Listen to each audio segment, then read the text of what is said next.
राधे राधे दोस्तों, स्वागत है आपका हमारे YouTube चैनल पर श्री बांके बिहारी श्री हरिदास।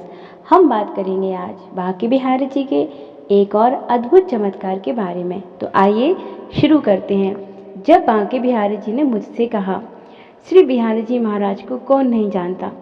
श्री बिहारी जी महाराज प्रतिदिन नया उत्सव सुख लेते हैं। इसमें यदि होली हो तो केसर की चोबा, चंदन, अरगजा, कुमकुमा, रंग बिरंगे गुलाल, इनसे होली का सुख लेते हैं। यह होली में इतने मस्त हो जाते हैं कि फिर इन्हें किसी से बरजोरी करके यदि होली मनानी पड़े तो हिचकिचाते नहीं हैं। श्री राधा के गालों पर तो मनमानी करके रंग गुलाल लगाते ही हैं।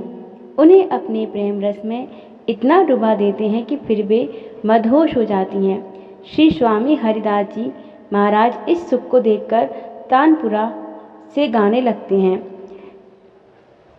फूल डोल एकादशी से नित्य प्रति फूलों के बंगलों में श्री बिहारी जी श्री प्रिया जी के साथ सुख विहार में रत रहते हैं, जो सावन की हरियाली तीज तक चलता रहता है। बीच में अक्षय तृतीया का परम पुण्य उत्सव आता है। इस दिन श्री बिहारी जी महाराज अपने भक्तों को अपने चरण दर्शन देते हैं। सावन में झूलन लीला और भादों में श्री स्वामी हरिदास जी के जन्मोत्सव की लीला, जाड़ों में निज महल की लीलाओं का सुख बरसता रहता है। किंतु यह सब उसे ही प्राप्त हो पाता है जो संसार की अपनी सभी प्रकार की छापें, सारे बंधन, सारे बोझों को उतारकर हल्का हो इनका बन जाता है। सच्चाई के साथ, ईमानदारी के साथ। श्रीमती राजेश जी भी उन्हीं महापुरुषों में से एक थीं, जिस पर चढ़ने वालों की कोई पहचान नहीं रहती, जिस पर चढ़ने वालों को सिर्फ बिहारी जी की पहचान मिली हुई होती है। वे बिहारी जी के लिए ही चलते हैं, उन्हीं के लिए जीते हैं, उन्हीं के लिए गाते हैं और उन्हीं के लिए तड़पते हैं। जब मैं अप्रैल में उनसे मिली तो बातों ही बातों में वह कह उठी कि आंटी जी, श्री बिहारी जी बड़े दयालु हैं। मैंने पूछा, क्यों? श्री बिहारी जी ने क्या कृपा कर दी आप पर? वे बोली, कृपा तो वह प्रतिपल करते ही रहते हैं, लेकिन उन कृपाओं में से कुछ ऐसी कृपाएं भी हैं जिन्हें मैं कभी भूल नहीं पाती। उनकी सार गर्भित बात सुनकर मैंने कहा, क्या उन महत्वपूर्ण और न भुलाई जाने वाली कृपाओं में से कोई एक कृपा हमें भी बताने की कृपा करेंगी? मेरे आग्रह को सुनते ही वे कहने लगी, आजकल मैं जब भी श्री बिहारी जी से कोई प्रस्ताव करती हूँ, वे तत्क्षण उसे स्वीकार कर लेते हैं। देखिए ना, अभी कुछ दिन पहले मेरे मन में आया कि वृंदावन चलें और श्री बिहारी जी महाराज का दर्शन कर लाभ लें, किंतु इस बार जाने के कोई चांस नहीं थे। मैंने अपने पतिदेव से आग्रह किया, अपनी पुत्री भावना से आग्रह किया, अपने मिलने वालों से भी कहा, किंतु सभी ने अपनी अपनी असमर्थताएं मेरे सामने रख दी। मेरा मन इन असमर्थताओं के बोझ से दबा जा रहा था। लगता था कि यदि मैं इसी हालत में 1-2 दिन और रही तो खटिया पकड़नी पड़ेगी। एक रात जब मैं रात्रि को विश्राम कर रही थी तो श्री बिहारी जी मेरे पास आए और आकर बोले कि राजेश, क्या बात है?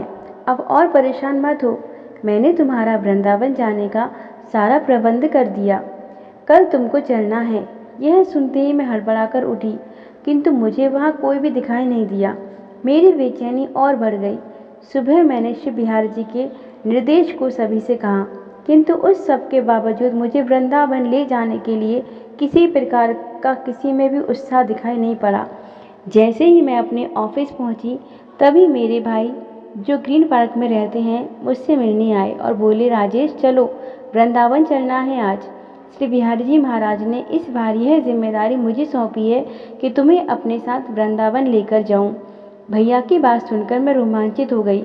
मैं बोली, भैया, कल मुझे श्री बिहारी जी ने दर्शन दिए थे, कह रहे थे कि राजेश कल वृंदावन चलना है तुम्हें।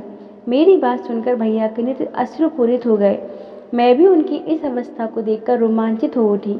उन्हें देखकर मुझे किशोरी अली जी की ये पंक्तियाँ स्मरण हो आईं, जिनमें उन्होंने श्री स्वामी हरिदास जी की परम कृपा की चर्चा की है।